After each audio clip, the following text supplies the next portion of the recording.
আৰু আহি আছে প্ৰধানমন্ত্ৰী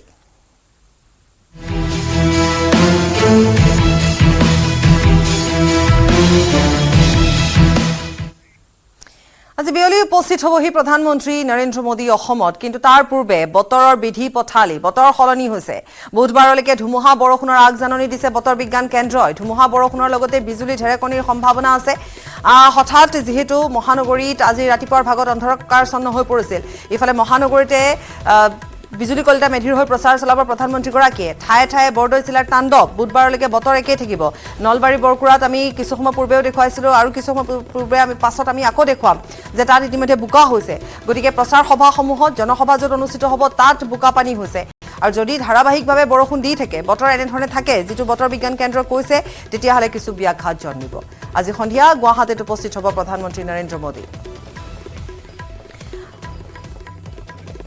সন্ধিয়া 6 বজাত বৰঝাৰ বিমানবন্দৰত অৱতৰণ কৰিব প্ৰধানমন্ত্ৰীগৰাকীয়ে আৰু আজি কিছু সালসলনি আছে আমি সালসলনিখিনি কৈ দিছোঁ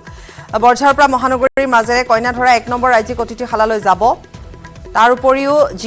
কেনেধৰণে এটা সাধাৰণ যিখিনি ৰুল ৰেগুলেশ্যন যিখিনি পথ নিৰ্দেশনা সেয়া কৈছোঁ বি বৰুৱা ৰোড GNB ৰোডৰ বাণিজ্যিক বাহন চলাচলত নিষেধাজ্ঞা জাৰি কৰা হৈছে তাৰ উপৰিও AT ৰোড GS ৰোড বন্ধ থাকিব গুৱাহাটীৰ ৰাজপথত নিষিদ্ধ বাণিজ্যিক বাহনৰ চলাচল লেহেমীয়া গতিৰ বাহন ৰিক্সা ঠেলা চলাচলত নিষেধাজ্ঞা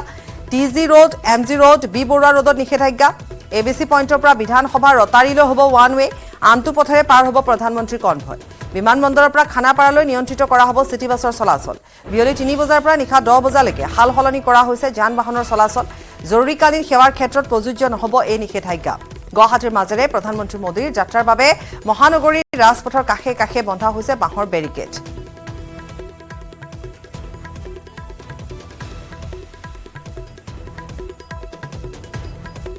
আৰু আমি পুনে পুনে বৰঝাৰ বিমানবন্দৰলৈ যাম বলেন ভট্টাচাৰ্য আছে আমাৰ সৈতে সংযুক্ত হয় যেহেতু কৈছোৱে প্ৰধানমন্ত্ৰীগৰাকী আহি উপস্থিত হ'বহি আৰু কিছু সময়ৰ পাছত গতিকে পুনে পুনে যাম আমাক খবৰ জনাব আটাইখিনি খবৰ সামৰি জনাব বলেন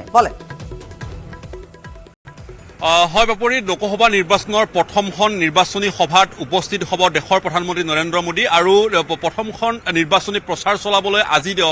অসমলৈ আহিব দেশৰ প্ৰধানমন্ত্ৰীগৰাকী আৰু প্ৰধানমন্ত্ৰীৰ আদৰাৰ প্ৰাক মুহূৰ্তত দেখিবলৈ পোৱা গৈছে বৰঝাৰ বিমানবন্দৰত এক বিশেষ নিৰাপত্তা বেষ্টনী ঠিক একেদৰে দেখিবলৈ পোৱা গৈছে ৰাজ্যিক বিজেপিৰ সভাপতিক মুখ্য কৰি ৰাজ্যিক বিজেপিৰ প্ৰতিগৰাকী কাৰ্যকৰ্তা এই মুহূৰ্তত অধিক উৎসাহী কাৰণ প্ৰধানমন্ত্ৰীৰ আগমন নিৰ্বাচনৰ এই মুহূৰ্তত বিশেষভাৱে জনসভাত সম্বোধন কৰিব নলবাৰীত আৰু তাৰ উদ্দেশ্যে প্ৰধানমন্ত্ৰীৰ এই আগমনক লৈ বিশেষভাৱে প্ৰতিগৰাকী কাৰ্যকৰ্তা অধিক উৎসাহী হৈ পৰিছে আৰু তাৰ প্ৰাক মুহূৰ্তৰ আমি দৃশ্যাংশ এই মুহূৰ্তত বৰঝাৰ বিমানবন্দৰৰ পৰা দেখিবলৈ লৈছোঁ ইয়াত অধিক নিৰাপত্তা বেষ্টনীৰ কটকটীয়া নিৰাপত্তা বেষ্টনীৰ মাজত এই মুহূৰ্তত পৰিৱেশ দেখিবলৈ পোৱা গৈছে আৰু তাৰ মাজতে যিহেতুকে এক বিশাল ৰোড শ্ব' যদিওবা সেয়া আনুষ্ঠানিকভাৱে ৰোড শ্ব' বুলি তেখেতসকলে ক'ব বিচৰা নাই কিন্তু দেখিবলৈ পোৱা গৈছে পথৰ দুই কাষে আচলতে জনতাৰ সমাৱেশ ঘটিব আৰু সেই ধৰণেই আচলতে বৰঝাৰ বিমানবন্দৰৰ পৰা আৰম্ভ কৰি কইনাধৰালৈকে মূল পথছোৱাৰ দুই কাষে দেখিবলৈ পোৱা হ'ব জনতাৰ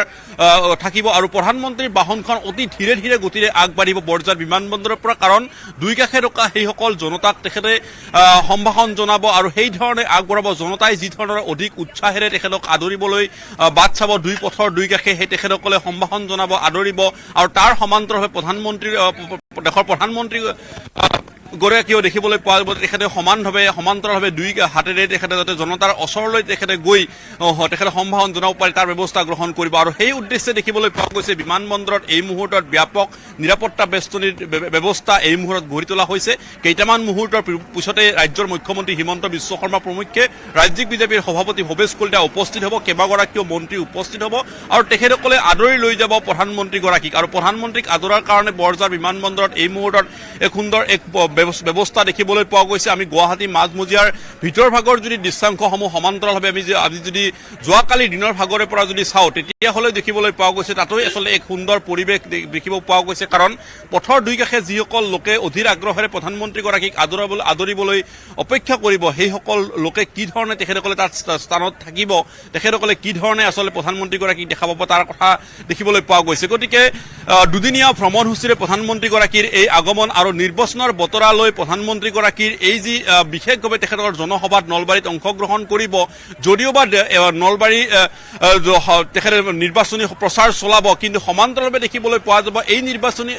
নিৰ্বাচনী সভাখনেই বা প্ৰচাৰ সভাখনেই বিশেষভাৱে প্ৰথম পৰ্যায়ৰ নিৰ্বাচনৰ 5টাকৈ সমষ্টিৰ ক্ষেত্ৰতে যে প্ৰভাৱিত কৰিব সেই কথাও নিশ্চিত গতিকে দেখিব পোৱা গৈছে যে প্ৰতিখন আচলতে যদিওবা এই মুহূৰ্তত যদি চোৱা হয় প্ৰধানমন্ত্ৰীৰ আগমনৰ কাৰ্যসূচী এই মুহূৰ্তত দ্বিতীয়খন সভাৰ কথা যদিও প্ৰকাশ কৰা হোৱা নাই আমাৰ হাতত থকা খবৰ অনুসৰি ক'ব পাৰি যে দ্বিতীয়খন সভাও ইয়াৰ পিছতে অনুষ্ঠিত হ'ব সেইখন কোকৰাঝাৰত তেখেতসকলে স্থান গ্ৰহণ কৰিছে আৰু গতিকে তেনেধৰণে যদি চোৱা হয় তেতিয়াহ'লে নলবাৰী আৰু কোকৰাঝাৰ দুটাকৈ স্থানত দুখনকৈ জনসভাৰ প্ৰধানমন্ত্ৰীগৰাকীৰ কাৰ্যসূচী থাকিব আৰু তাৰেই প্ৰথমটো কাৰ্যসূচী ৰূপে যদি আমি বিবেচনা কৰোঁ তেতিয়াহ'লে ক'ব পাৰি যে অহাকালিৰ কাৰ্যসূচীটো হ'ব প্ৰথম আৰু সেই উদ্দেশ্যে প্ৰধানমন্ত্ৰীগৰাকী আজি অসমৰ মাটিত ভৰি দিব পশ্চিমবংগৰ যি 4খনকৈ নিৰ্বাচনী সভা সেই সভা সামৰি তেখেতে গুৱাহাটীৰ মাটিত উপস্থিত হ'বহি আৰু 7 বজাৰ এই মুহূৰ্তত সময় নিৰ্ধাৰণ কৰা হৈছে যে প্ৰশাসনে যিখিনি সময় লাভ কৰিছে সেই অনুসৰি 8 বজাত বৰঝাৰ বিমানবন্দৰ পাব তেখেতক ইয়াত উষ্ম আদৰণি জনোৱা হ'ব আৰু ধন্যবাদ জনাইছো 7 বজাত বৰঝাৰ বিমানবন্দৰত উপস্থিত হোৱাৰ পিছতে আদৰণি জনোৱা হ'ব ইতিমধ্যে বিজেপিৰ জ্যেষ্ঠ নেতাসকল কৰ্মকৰ্তা সকলো তাত উপস্থিত হৈ আছে সকলোখিনি তাত ফহিয়াই চোৱা হৈছে ক'তো কোনো যাতে খুঁত নৰয় নিৰাপত্তাৰ পৰা আৰম্ভ কৰি সকলোখিনি আৰু কেনেধৰণে আদৰি অনা হ'ব প্ৰধানমন্ত্ৰীগৰাকী সেয়াও আমি পোনপটীয়াকৈ কিছু সময় পিছত অৰ্থাৎ 7 বজাত উপস্থিত হোৱাৰ পিছত আমি আপোনালোকক দেখুৱাই যাম পথ নিৰ্দেশনা নতুনকৈ যিখিনি পথ নিৰ্দেশনা দিয়া হৈছে সেয়াও ইতিমধ্যে আমি কৈছোৱে যিহেতু দুখনকৈ জনসভা আছে কিন্তু তাৰ মাজতে বতৰৰ বিধি পথালিও আছে কাইলৈ নলবাৰীত বিজেপি মিত্ৰজোঁটৰ প্ৰাৰ্থী ফণীভূষণ চৌধুৰীৰ হৈ প্ৰচাৰ চলাব প্ৰধানমন্ত্ৰীগৰাকীয়ে কিন্তু প্ৰধানমন্ত্ৰী নিৰ্বাচনী জনসভাত ইতিমধ্যে আমি কৈছো যে বতৰে বিধি পথালি দিছে জনসভাৰ পূৰ্বে বৰষুণৰ পানীৰে ভৰি পৰিছে বৰকুৰাৰ পথাৰ পুৱাৰে পৰা অহা নেৰানেপেৰা বৰষুণৰ ফলত প্ৰধানমন্ত্ৰীৰ জনসভাত অনুষ্ঠিত হ'বলগীয়া স্থানত এতিয়া বোকা পানী অৱশ্যে ইয়াৰ পিছতো প্ৰায় সম্পূৰ্ণ কৰি তোলা হৈছে জনসভাৰ প্ৰস্তুতি ইপিনে প্ৰধানমন্ত্ৰীৰ আগমনক লৈ নলবাৰী কেইবাটাও স্থানত ন' ড্ৰোন ফ্লাইং জোন ঘোষণা কৰিছে নলবাৰী বৰকুৰা হৰিপুৰ আৰু লাউদল অঞ্চলত ন' ড্ৰোন ফ্লাইং জোন ঘোষণা কৰা হৈছে পৰৱৰ্তী নিৰ্দেশনা নোলোৱা পৰ্যন্ত কাৰ্যকৰী হোৱাকৈ এই ঘোষণা কৰিছে জিলা আয়ুক্তই কৈলাশৰ এক বিশেষ প্ৰতিবেদন আগবঢ়াম কাইলৈ নিৰ্বাচনী প্ৰচাৰৰ উদ্দেশ্যে নলবাৰীলৈ আহিব দেশৰ প্ৰধানমন্ত্ৰী নৰেন্দ্ৰ মোদী আৰু যাক লৈ এতিয়া নলবাৰীত দেখিবলৈ পোৱা গৈছে যুদ্ধংদেহী তৎপৰতা প্ৰশাসনৰ উল্লেখ কৰিব বিচাৰিছো যে যেহেতু কাইলৈ যি বৰপেটা লোকসভা সমষ্টিৰ যি মিত্ৰজোঁটৰ প্ৰাৰ্থী ফণীভূষণ চৌধুৰীৰ হৈ দেশৰ প্ৰধানমন্ত্ৰীগৰাকীয়ে অসমলৈ আহিব আৰু নিৰ্বাচনী প্ৰচাৰ সভাত অংশ ল'ব নলবাৰীৰ বৰকুৰাত আৰু উল্লেখ কৰিব বিচাৰিছো যে আজি আচলতে ৰাতিপুৱাৰে পৰা যি নলবাৰীৰ লগতে যি ইয়াৰ উপকণ্ঠ অঞ্চলসমূহত যি নেৰানেপেৰা বৰষুণ হৈছিল আৰু তাৰ বাবে আচলতে নলবাৰীৰ যি বৰকুৰাৰ যি জনসভাৰ স্থান আছে জনসভাৰ স্থানৰ বিভিন্ন প্ৰান্তত এই মুহূৰ্তত আচলতে পানী হোৱা দেখিবলৈ পোৱা গৈছে অন্যহাতে যদিহে মোৰ সহযোগী প্ৰথমে পৰিৱেশটো দেখুৱাব পৰিৱেশটো যিহেতু এই মুহূৰ্ততো আচলতে যিহেতু যি ইয়াৰ বিশাল আচলতে পথাৰখনত কিছু প্ৰান্তত পানী জমা হৈছে যাৰ বাবে ৰাতিপুৱাৰ পৰা ইয়াৰ যিসকল আচলতে উদ্যোক্তাসকলে কিন্তু বিভিন্ন ধৰণৰ আচলতে কাম কাজত বিভিন্ন ধৰণে ব্যাঘাত জমা পৰিলক্ষিত হৈছিল কিন্তু শেহতীয়াভাৱে যিহেতু বতৰ ফৰকাল হৈছে আৰু ফৰকাল হোৱাৰ লগে লগে সকলোৱে এতিয়া যুদ্ধংদেহী তৎপৰতাৰে কাম কৰা পৰিলক্ষিত হৈছে আৰু যিহেতু আজি অসমলৈ আচলতে দেশৰ প্ৰধানমন্ত্ৰীগৰাকী আহিব আৰু আজি যিহেতু অসমত গুৱাহাটীতে প্ৰধানমন্ত্ৰীগৰাকীয়ে যাপন কৰে কাইলৈ ৰাতিপুৱা প্ৰায় 10 মান বজাত নলবাৰীৰ এই যি বৰকুৰাৰ জনসভাৰ স্থানত অংশগ্ৰহণ কৰিব জনসভাত অংশগ্ৰহণ কৰাৰ বাবে এতিয়া নলবাৰীত দেখিবলৈ পোৱা গৈছে আচলতে প্ৰতিটো দিশত সুৰুঙা নৰখাকৈ সকলো কাম কৰা পৰিলক্ষিত হৈছিল যদিও বতৰে কিছু ৰাতিপুৱাৰে পৰা বিধি পথালি দিয়া পৰিলক্ষিত হৈছে অন্যহাতে উল্লেখ কৰিব বিচাৰিছো যিহেতু দেশৰ প্ৰধানমন্ত্ৰীগৰাকী আহিব দেশৰ প্ৰধানমন্ত্ৰীগৰাকী অহাৰ প্ৰাকক্ষণত আচলতে এই যি বৃহত্তৰ অঞ্চলটোত ন' ড্ৰোন ফ্লাইং জোন ঘোষণা কৰা হৈছে সমান্তৰালভাৱে বিভিন্ন ধৰণৰ ব্যৱস্থা নিৰাপত্তাৰ দিশৰ প্ৰতি লক্ষ্য ৰাখি বিভিন্ন ধৰণৰ ব্যৱস্থা গ্ৰহণ কৰা হৈছে চৌদিশে আৰক্ষী অৰ্ধসামৰিক বাহিনীয়ে গিজগিজাই থকা পৰিলক্ষিত হৈছে আৰু কাইলৈ পুনৰ উল্লেখ কৰিছো যে কাইলৈ ৰাতিপুৱা প্ৰায় 10 মান বজাত নলবাৰীত উপস্থিত হ'ব দেশৰ প্ৰধানমন্ত্ৰীগৰাকী আৰু প্ৰধানমন্ত্ৰীগৰাকীয়ে বৰপেটা লোকসভা সমষ্টিৰ যিগৰাকী আচলতে প্ৰাৰ্থী মিত্ৰজোঁটৰ প্ৰাৰ্থী ফণীভূষণ চৌধুৰীৰ হৈ নিৰ্বাচনী প্ৰচাৰ চলাব আৰু যাক লৈ এতিয়া শাসকীয় দল বিজেপিয়ে তুংগত প্ৰস্তুতি কৰিছে আৰু সকলো আছে যদিহে ক'বলৈ যে সকলো পিৰণৰ পৰা ইয়াত প্ৰস্তুতি সম্পূৰ্ণ হৈ উঠিছে মাত্ৰ প্ৰধানমন্ত্ৰীগৰাকীক এতিয়া আদৰিবলৈ সাজু হৈ উঠিছে আৰু উল্লেখ কৰিব বিচাৰিছো যে ৰাতিপুৱাৰ পৰা কিছু যদিও নেৰানেপেৰা বৰষুণ হৈছিল বৰষুণে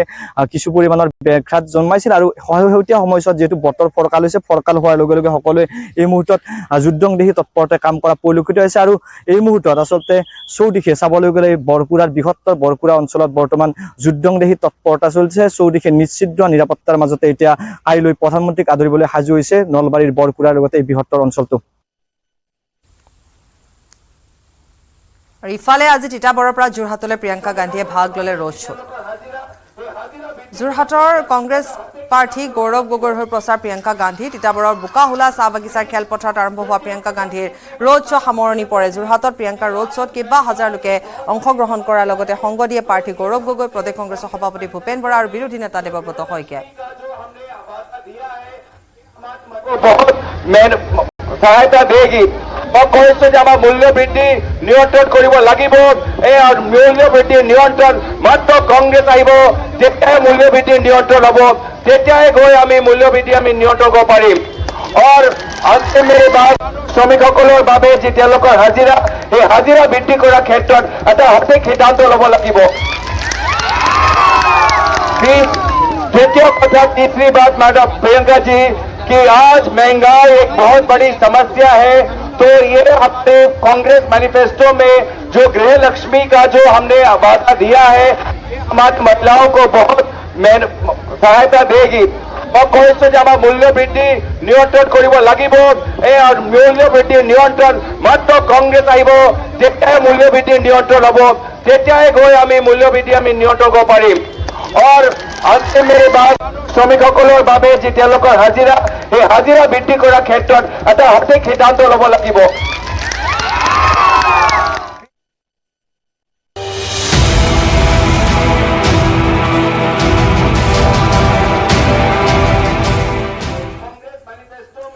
বিহুৰ মাজতে মুখ্যমন্ত্ৰী ডক্টৰ হিমন্ত বিশ্ব শৰ্মাই চলাই আহিছে ধাৰাবাহিক নিৰ্বাচনী প্ৰচাৰ কাইলৈ প্ৰথম পৰ্যায়ৰ নিৰ্বাচনৰ প্ৰচাৰৰ অন্তিমটো দিন আজি মুখ্যমন্ত্ৰী হিমন্ত বিশ্ব শৰ্মাৰ তিনিখনকৈ নিৰ্বাচনী প্ৰচাৰ সভা প্ৰথমে শোণিতপুৰৰ বিজেপি প্ৰাৰ্থী ৰঞ্জিত দত্তৰ হৈ বিহালীত নিৰ্বাচনী প্ৰচাৰ চলালে মুখ্যমন্ত্ৰীয়ে বিহালীৰ জনসভাৰ পাছত মাজুলী আৰু শিৱসাগৰতো যোৰহাটৰ বিজেপি প্ৰাৰ্থী তপন গগৈৰ হৈ মুখ্যমন্ত্ৰীয়ে নিৰ্বাচনী জনসভাত ভাগ ল'ব সূচী অনুসৰি মাজুলীত দুপৰীয়া 1:30 বজাত উপস্থিত হৈছে মুখ্যমন্ত্ৰী মাজুলীৰ সভা সামৰি আবেলি 3:30 বজাত শিৱসাগৰত নিৰ্বাচনী প্ৰচাৰ চলাব মুখ্যমন্ত্ৰী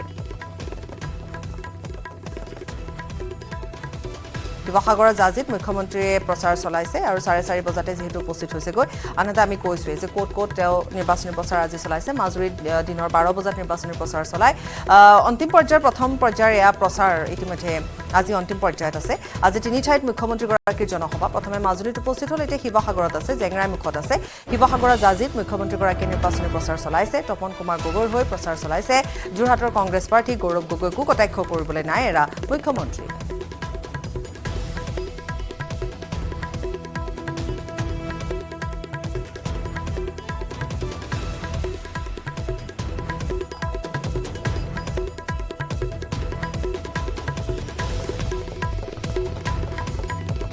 আৰু কৈছোঁ আমি ইতিমধ্যে যে জাজিত শিৱসাগৰৰ জাজিত মুখ্যমন্ত্ৰীগৰাকীয়ে 4:30 বজাত উপস্থিত হৈ তাত তেওঁ নিৰ্বাচনী প্ৰচাৰ চলাইছে মই আইন জানা সকল লোকৰ লগত কথা পাতি আছো যে মিছা কথা কৈ ৰাইজক আন্দোলনমুখী কৰিলে তাৰ বিৰুদ্ধে কোনটো গোচৰ তৰিব পাৰি চিন্তা চৰ্চা চলি আছে আৰু ইলেকশ্যনৰ পিছতে এনেকুৱা গোচৰ এটা হ'বগৈ ৰাজ্য চৰকাৰে মই দিলেতো ৰাজ্য চৰকাৰে দিব লাগিব প্ৰশ্নটো হ'ল যে যিজন মানুহে নামাজ পঢ়িব পাৰে সেই মানুহজনটো ৰাম মন্দিৰতো যাব পাৰে যদি তুমি হিন্দু হোৱা ৰাম মন্দিৰ প্ৰতিষ্ঠাৰ দিনাখন নগাঁৱত আন্দোলন কিয় কৰিছিলোঁ সেই উত্তৰটোহে দিব লাগে ৰাম মন্দিৰ প্ৰতিষ্ঠা হৈছে চব হিন্দুৱে টিভিত ৰাম মন্দিৰ চাই আছে তুমি আন্দোলন কিয় কৰি আছা তাৰমানে ৰাম মন্দিৰত নোযোৱা নামাজ পঢ়া মই কৈছোঁ নামাজো পঢ়া ৰাম মন্দিৰতো যোৱা গতিকে আমিতো আমাৰ স্থিতিটো আমি ভাল কৰি কৈছোঁ হয়নে নহয় কৰক তেওঁ অখিল গগৈ কিন্তু অখিল গগৈ কাৰ লগত আছে তেওঁতো কাৰ লগত আছে কোনেও নাজানে গতিকে ইলেকশ্যনৰ হৈ যাওক তাৰ পিছত কি পৰিৱেশ হয় কাৰণ মইতো নাভাবোঁ যে অখিল গগৈ ইমান দিনলৈকে লাষ্টিং কৰিব শ্ৰদ্ধা ৰাইজ আজি চাকৰি কোনে পায় আজি মন্ত্ৰী বিধায়কৰ সম্পৰ্কীয় মানুহে চাকৰি নাপায় আজি বিষয়া কৰ্মচাৰী ল'ৰা ছোৱালীয়ে চাকৰি নাপায় চাকৰি যিদিনাখনৰ ৰিজাল্ট ওলাই টিভিত আপোনালোকে দেখিছে কেনেকে মানুহৰ ঘৰত বন্ধ কৰা মহিলাৰ ল'ৰা ছোৱালীয়ে চাকৰি পাইছে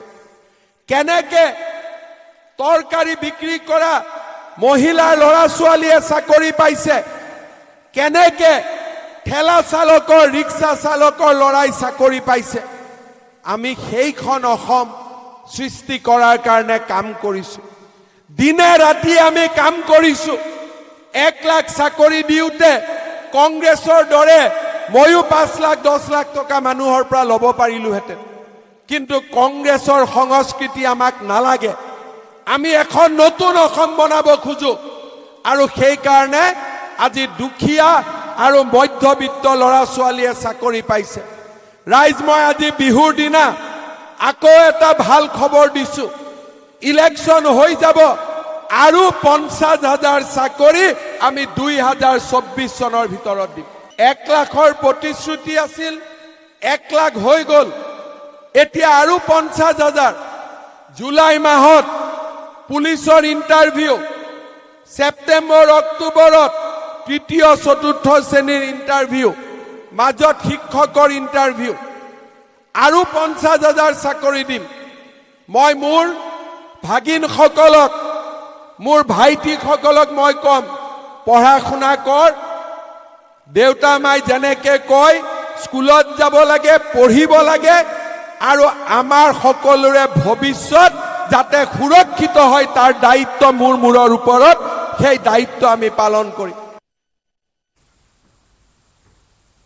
ইফালে বৰপেটাত নিৰ্দলীয় হিচাপে দুলু আহমেদৰ মনোনয়ন দাখিল জাহাজৰ প্ৰতীকত নিৰ্বাচন খেলিব দুলু আহমেদে লুৰিন জ্যোতি জাহাজৰ মালিক নহয় বুলি মন্তব্য কৰি লুৰিনৰ জাহাজ ডুবিল বুলি কটাক্ষ কৰে দুলু আহমেদে বৰপেটাত ফণীভূষণ চৌধুৰীয়ে আকৰ্ষণীয় যুঁজ হোৱাৰ লগতে 1 লাখ ভোটৰ ব্যৱধানত দুলু আহমেদে জয়যুক্ত হ'ব বুলিও তেওঁ মন্তব্য কৰে বৰপেটাত CPIM কংগ্ৰেছ কোনো ফেক্টৰী নহয় বুলি মন্তব্য কৰি কংগ্ৰেছ অগপ বিজেপি সকলো দলৰে মূল টাৰ্গেট দুলু আহমেদ হৈ পৰিছে বুলিও তেওঁ মন্তব্য কৰে এক বিশাল ৰেলীৰে এনেধৰণে তেওঁ মনোনয়ন পত্ৰ আজি দাখিল কৰে আৰু লগতে এই মন্তব্য তেওঁ ইতিমধ্যে দিছে বৰপেটাবাসী ৰাইজে ইতিমধ্যে সিদ্ধান্ত দিছে কিন্তু এখন আকৰ্ষণীয় যুঁজ হ'ব শেষ হাঁহি দুলু আহমেদে মাৰিব নিশ্চিত থাকক জিন্দাবাদ শ্লোগান তাৰপিছত নেতাৰ ভাষণ মাইকৰ শব্দ তাৰপাছত যদি মানুহটো টোপনি মাৰিব পাৰে সাংসদৰ মজিয়াত তেওঁ আৰু AC ৰুমত কি কৰিব আপোনালোকে জানা আছে তেখেতকতো এনাৰ্জি ড্ৰিংক খুৱাই মুখ্যমন্ত্ৰী চলাই আছে এনাৰ্জি ড্ৰিংক খুৱাই লৈছে কিমান দিন খুৱাব বেচাৰা তেওঁ খেলিব মনে নাই দুখ লাগে ফণীদাৰ অৱস্থা মোৰ দেখিলে খেলিব মন নাই জোৰ জবস্তি মানুহটোক এনাৰ্জি ড্ৰিংক খুৱাই খেলিবই লাগিব বুলি কৈছে 7 তাৰিখলৈ গতিকে তেনেগৰাকী জ্যেষ্ঠ ব্যক্তিক বৰপেটা বাসী ৰাইজে সাংসদ কৰি কাৰণে সমষ্টিটো আৰু 20 বছৰলৈ পিছুৱাই লৈ যাব খোজা নাই আৰু এইবাৰ ৰাজনীতি বুলি ক'লে অসমৰ যুৱ প্ৰজন্মৰ ঘৃণা ভাৱ উপজিছে এই বৰপেটাৰ যুৱ প্ৰজন্ম এইবাৰ এটা ৰাজনৈতিক সমীকৰণ সলনি কৰি দেখাব যে ৰাজনীতিকবিলাক যেতিয়া বেয়া হয় যুৱ প্ৰজন্মই কি কৰিব পাৰে বৰপেটাৰ ফলাফলে প্ৰমাণ কৰিব আচলতে এইবাৰ কংগ্ৰেছ বিজেপি আৰু বিভিন্ন দলৰ মাজত দুলু আহমেদ অকলে মই এটা কথা মই বুজি নাপাওঁ কংগ্ৰেছে আক্ৰমণ কৰিব লাগে বিজেপিক বা অসম গণ পৰিষদক বা অসম গণ পৰিষদে আক্ৰমণ কৰিলে কংগ্ৰেছক গোটেইকেইটা 3টা পাৰ্টিৰ লক্ষ্য দুলু আহমেদ তাতে আপোনালোকে বুজি যাব লাগে যে যুদ্ধখন দুলু আহমেদৰ লগতে আছে বিশাল শোভাযাত্ৰাৰে জিলা আয়ুক্তৰ কাৰ্যালয়ত মনোনয়ন দাখিল কংগ্ৰেছ প্ৰাৰ্থী মীৰা বৰঠাকুৰৰো খোলা জীপত উঠি GS ৰোডেৰে যোৱা মনোনয়ন যাত্ৰাত সংগ দিলে সৰ্বভাৰতীয় মহিলা কংগ্ৰেছৰ সভানেত্ৰী আলকা লাম্বাকে ধৰি দলৰ শীৰ্ষ নেতাকৰ্মীয়ে ৰাজীৱ ভৱনৰ পৰা সমদল কৰি মনোনয়ন দাখিল কৰে কংগ্ৰেছ প্ৰাৰ্থীগৰাকীয়ে এয়া মীৰা বৰঠাকুৰৰ মনোনয়ন দাখিলৰ পূৰ্বৰ মুহূৰ্ত ৰাহুল গান্ধী জিন্দাবাদ ৰাহুল গান্ধী জিন্দাবাদ আজি ৰাতিপুৱাই হোৱাৰ পৰা উঠি সূৰ্য নমস্কাৰ কৰি মন্দিৰত সোমাই মই ভগৱানক প্ৰাৰ্থনা কৰিছোঁ যাতে ভগৱানে শক্তি দিয়ক এইখন যিখন ৰাজনৈতিক প্ৰত্যাহ্বানৰ যিখন যুঁজ তাত যাতে মই জয়ী হ'ব পাৰোঁ সকলোৰে আশীৰ্বাদ বিচাৰিছোঁ দলৰ কৰ্মীসকল 15টা আমাৰ মানে ঐক্যমঞ্চৰ যি দল আছে সকলো আহিছে ইতিমধ্যে আমাৰ অল ইণ্ডিয়া প্ৰেচিডেণ্ট আলকা লাম্বাজী আহিছে আমাৰ মহিলা কংগ্ৰেছৰ অজিত ভূঞা ডাঙৰীয়া আহিছে ৰাইজৰ দলৰ ৰাছেল হুছেইন ডাঙৰীয়াৰ প্ৰমুখ্যে 300 মানুহ তেওঁলোকৰ আহিছে অজাপৰ পৰা আহিছে কংগ্ৰেছৰ গোটেই আমাৰ চাৰিওজন আমাৰ যিটো লোকসভা সমষ্টিৰ বিধায়ক ইতিমধ্যে আহিছে গতিকে সকলোৰ পৰা আজি আশীৰ্বাদ বিচাৰিছোঁ আজি একো বিশেষ কথা নকওঁ যাতে সকলোৱে শৃংখলাবদ্ধভাৱে আমি নমিনেশ্যন খুব সুন্দৰভাৱে যাতে ছাবমিট কৰি আমি আজি দিনটো মানে পাৰ কৰিব পাৰোঁ সেই ভগৱানৰ ওচৰত প্ৰাৰ্থনা কৰিছোঁ গাঁৱে গাঁৱে প্ৰচাৰ চলাই কোকৰাঝাৰ দখলৰ লক্ষ্য UPPLৰ সৰু সৰু সভাপতি বিশাল ব্যৱধানত জয় আজৰি অনাৰ চেষ্টা জয়ন্ত বসুমতাৰী গোসাইগাঁৱৰ ভাওৰাগুৰিৰ পাটিয়ালপাৰাত গোসাইগাঁও জিলা UPPLৰ সম্পাদক আমানুৰ ৰহমানৰ নেতৃত্বত অনুষ্ঠিত হৈছে নিৰ্বাচনী সভাত অংশ লৈছে BTCৰ EM উকিল মুছাহাৰীয়ে সংখ্যালঘু অঞ্চলত গাঁৱে গাঁৱে নিৰ্বাচনী প্ৰচাৰ UPPLৰ 70-80% সংখ্যালঘু ভোটেৰে এইবাৰ কোকৰাঝাৰ দখলৰ পৰিকল্পনা UPPLৰ বিগত 15 বছৰে BPFৰ ইয়াতে MP আছিলে তেওঁলোকে সংখ্যালঘুৰ কাৰণে একো কৰিব পৰা নাই পিছৰ আৰু 10 বছৰ আমাৰ আবেগৰ ভোটত হীৰা স্বৰ্ণীয়া মহোদয় সংখ্যালঘুৰ 100% ভোট লৈ দুইবাৰ MP হৈ গ'ল কিন্তু সংখ্যালঘুৰ বিশেষ একো উপকাৰ কৰিব পৰা নাই সেয়ে অলৰেডি আমাৰ সংখ্যালঘু ৰাইজে বুজিব পাৰিছে যে BPF আমাৰ সংখ্যালঘুৰ কাৰণে কাম নকৰে আৰু স্মৰণীয় একো কৰিব পৰা নাই সেই হেতুকে আজিলৈকে যিহেতুকে UPPLৰ এবাৰো MP হোৱা নাই ৰাইজে আশা বান্ধি টঙালি বান্ধি থিয় দিছে এইবাৰ যেনেকৈ নহওক কিয় আমি এইবাৰ UPPL দলক জিকাই আমাৰ সংখ্যালঘু ৰাইজৰ আমাৰ কাম আদায় কৰিব বুলি তেওঁলোকে বিশ্বাসী গৌৰৱ গগৈ বিলাতত থকা কাৰণে অসমীয়া অলপ কমকৈ জানিব পাৰে কিন্তু তেওঁ ভদ্ৰ ঘৰৰ ভদ্ৰ ল'ৰা আমাৰ শুভেচ্ছা আছে গৌৰৱ গগৈক লৈ এই মন্তব্য কৰিলে সাংসদ পবিত্ৰ মাৰ্ঘেৰিটাই যোৱা নিশা মৰাণ নগৰত বিজেপিয়ে বিশাল পদযাত্ৰা উলিয়াই তপন কুমাৰ গগৈৰ হৈ নিৰ্বাচনী প্ৰচাৰ চলায় সভাত অংশগ্ৰহণ কৰে ৰাজ্যসভাৰ সাংসদ পবিত্ৰ মাৰ্ঘেৰিটা মন্ত্ৰী যোগেন মোহন আৰু বিজেপি নেতা সুৰুজ দিহিঙীয়াৰ লগতে বহুকেইগৰাকী দলীয় জ্যেষ্ঠ কৰ্মীয়ে তপন কুমাৰ গগৈ বিপুল ভোটত জয়ী হ'ব বুলি সংবাদ মাধ্যমৰ আগত দাবী সাংসদগৰাকীয়ে অখিল গগৈ আৰু লুৰিণজ্যোতি গগৈ আৰু গৌৰৱ গগৈ তীব্ৰ কটাক্ষ কৰি কয় যে পলায়নৰ পথ ইতিমধ্যে অখিল গগৈ বাছি লৈছে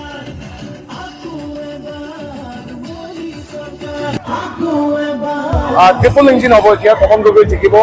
আৰু ইয়াত বাকী প্ৰথমতে আপোনালোকৰ সংবাদ মাধ্যমত ফেচবুকত আমি শুনিছিলোঁ আকৰ্ষণীয় হ'ব যোৰহাট লোকসভাৰ যুঁজ কিন্তু এতিয়া বৰ দুখৰ কথা একো আকৰ্ষণীয় নহয় ফেচবুক ৰিল মিডিয়া অভিজাত মানুহৰ ডিছকাশ্যন এইবিলাক হয়তো কেতিয়াবা কিবা আকৰ্ষণীয় শব্দটো আছে কিন্তু গ্ৰাউণ্ডত এই আমাৰ শিমলুগুৰি চন্তক মৰিয়নি মামৰা তিতাবৰ সোণাৰী বা যোৰহাট শিৱসাগৰ নাজিৰা আমগুৰি এইবিলাক ঠাইতো গ্ৰাউণ্ডতো কংগ্ৰেছৰ কোনো অনুভৱেই নাই কোনো দল নাই কোনো সংগঠন নাই কাৰ্যকৰ্তা নাই কৰিমগঞ্জত কংগ্ৰেছৰ বুথ দখলৰ পৰিকল্পনা ছ'চিয়েল মিডিয়াত ভাইৰেল হৈছে বুথ কেপচাৰিঙৰ পৰিকল্পনাৰ ভিডিঅ' কংগ্ৰেছৰ প্ৰাৰ্থী হাফিজ ৰছিদ চৌধুৰী হৈ কংগ্ৰেছ নেতাৰ বুথ অধিগ্ৰহণ কৰাৰ নিকৃষ্ট পৰিকল্পনা দাদাগিৰি কৰি কিদৰে বুথ অধিগ্ৰহণ কৰিব লাগে সেয়া এদল কৰ্মীক বুজাইছে কৰিমগঞ্জৰ কংগ্ৰেছ নেতাই ভোট গ্ৰহণৰ সময়ত যিকোনো প্ৰকাৰৰ দাদাগিৰি আৰু গুণ্ডাগিৰিৰ বাবে কংগ্ৰেছ কৰ্মীক সাজু হৈ থাকিবলৈ কংগ্ৰেছ নেতাই আহ্বান জনোৱা দৃশ্য ভাইৰেল হৈছে ছ'চিয়েল মিডিয়াত কংগ্ৰেছৰ নিকৃষ্ট পৰিকল্পনাৰ ভিডিঅ' ভাইৰেল হোৱাৰ পাছত আৰক্ষীক অভিযোগ দিছে কৰিমগঞ্জ বিজেপিয়ে আৰক্ষী সঞ্চালক প্ৰধানক ঘটনাৰ বিষয়ে অৱগত কৰিছে বিজেপিয়ে অভিযোগ পোৱাৰ পাছতে কৰিমগঞ্জৰ আৰক্ষী অধীক্ষকক তদন্তৰ নিৰ্দেশ দিছে আৰক্ষী সঞ্চালক প্ৰধানে এই ঘটনাক লৈ কৰিমগঞ্জ সমষ্টিত তীব্ৰ প্ৰতিক্ৰিয়াৰ সৃষ্টি হৈছে আমরা সবাই বলি আমাদের একবার রাতাবাড়িতে কিভাবে স্পেশাল ফোকাস দেওয়া যায় আমরা কাছে যে অ্যান্টিসিপেটেড অ্যাটাক যেটা আইব ইন্টারে আমরা অ্যাটম বম্বরে কিভাবে আমরা টেকল দিতাম রিগ্রুপ কিলা হইতাম বুথ ম্যানেজমেন্ট কিলা করতাম যদি ক্যাপচারিং লাগে দাদাগিরি লাগে একটা করতাম আর প্রয়োজনে যেটা লাগে করতাম ইয়েস যে দাদাগিরি করা এটা কোন করতাম এইটা স্যার একচুয়ালি কংগ্রেস ফার্স্টেশনত ৰাতাবাৰী কালিৰ মিটিংটো ওলাইছে কাৰণ আপোনালোকে জানে ইলেকশ্যনৰ আৰু কেইটামান দিন বাকী আছে আজিৰ ডেটতো কংগ্ৰেছে ৰাতাবাৰী মিটিং কৰিব পৰা নাই যে এক দুটা মিটিং কৰিছে গৰুৱা বৈঠক কৰিছে পাৰে 4জন 5জন 6জন লোক এইটোৰ কাৰণে এই ফাৰ্ষ্টেশনৰ কাৰণে এই কালিৰ এই যে এইটো ওলাইছে যে বুথ কেপচাৰিং কৰিব লাগিলে মাৰামাৰি কৰিব লাগে কাটাকাটি যি লাগে কৰিব লাগে মই আপোনালোকৰ মাধ্যমত ক'ব বিচাৰো কাৰণ এইটো ৰাতাবাৰী আজি 2016ৰ ৰাতাবাৰী নহয় আজি ৰাতাবাৰী 2024ৰ ৰাতাবাৰী আৰু এতিয়া মানুহে লখল ৰাইজে গম পাইছে যে কি পৰিৱৰ্তন হৈছে মাননীয় মুখ্যমন্ত্ৰী ডক্টৰ হেমন্ত বিশ্ব শৰ্মাৰ চৰকাৰ হোৱাৰ পিছত ৰাইজে এতিয়া ডেভেলপমেন্টৰ লগত আছে আগতে কংগ্ৰেছে যেনেকা ভোট কেপচাৰিং কৰিছিলে ৰেগিং কৰি ভোট জিকা কংগ্ৰেছৰ সংগঠন নোহোৱা হৈছে দলে বলে সংখ্যালঘু ভোটাৰে বিজেপিৰ যোগদান কৰিছে তাকে লৈ কংগ্ৰেছে এনে নিকৃষ্ট পৰিকল্পনা কৰা বুলি অভিযোগ বিজেপি প্ৰাৰ্থী কৃপানাথ মাল্লাৰ কংগ্ৰেছে কেনেকৈ বুথ দখল কৰে চাই লম বুলি হুংকাৰ দিলে বিজেপি প্ৰাৰ্থী কৃপানাথ মাল্লাই যে এটা গোপন বৈঠক হৈছে হাফিজ ৰছিদ চৌধুৰীও আছিলে আৰু আব্দুল সবুৰ তাপাদাৰ একেটা আছিলে আৰু এটা কনফিডেন্সিয়েল মিটিং কৰি আছিলে যে ভোট কেনেকৈ কেপচাৰিং কৰিব লাগে কৈছে কেপচাৰিং কৰিম দাদাগিৰি কৰিম যি লাগে ভোট কেপচাৰিং কৰিবই লাগে কাৰণ সিহঁতৰ সংগঠন এতিয়া নাইকিয়া হৈ গ'ল সেইকাৰণে এইটো বেলেগ এটা ৰাস্তা অৱলম্বন কৰিব নেকি এনেকৈ ভাবি আছে Text headline